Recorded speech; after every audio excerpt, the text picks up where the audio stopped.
청와대를 출입하는 서남빛 기자와 좀 더 자세한 얘기 나눠보도록 하겠습니다. 자, 송 기자. 네. 이재명 대통령이 장동혁 대표를 직접 언급한 이유, 배경이 있을 것 같은데요. 여러 가지 이유가 있을 것 같습니다. 먼저 연일 국민의힘에서 대통령의 SNS에 대한 공격을 퍼붓고 있는데 예. 장동혁 대표가 국민의힘의 대표인데다가 다주택자이죠. 그런 장 대표를 대통령이 진작에 언급했을 법도 한데 그동안 별다른 실명 언급을 안 했다가 오늘 얘기를 꺼낸 게 확실히 좀 눈에 띄는 부분입니다. 최근에 장 대표가 대통령이 보유한 분당 아파트를 언급하면서 공격을 했죠. 청와대에서는 대통령이 실거주용으로 보유 중인 주택에 대해서 장 대표가 그런 식으로 지적하는 건 상당히 불쾌하다라는 분위기입니다. 장 대표 지적은 정책 자체에 대한 비판이 아니라 메신저를 공격하는 행위라고 보는 거죠. 이런 부분도 영향을 미쳤을 가능성이 있어 보입니다. 혹시 지난주 이 대통령과 여야 대표 오찬회동이 불발이 됐는데 이와 관련이 있을까요? 오늘 이재명 대통령이 장 대표와 관련해서 직접적으로 딱 그 부분을 좀 언급을 했습니다. 예. 우리말은 가장 중요한 게 보통 마지막 부분에 등장을 하죠.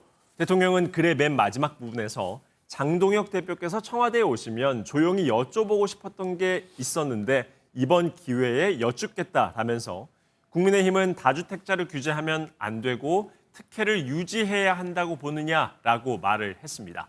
청와대의 한 핵심 관계자는 대통령에게 얘기를 할 수 있는 기회를 줬는데 기회를 스스로 걷어차고 자꾸 뒤에서 이러는 건 아니지 않느냐라고 지적을 했습니다.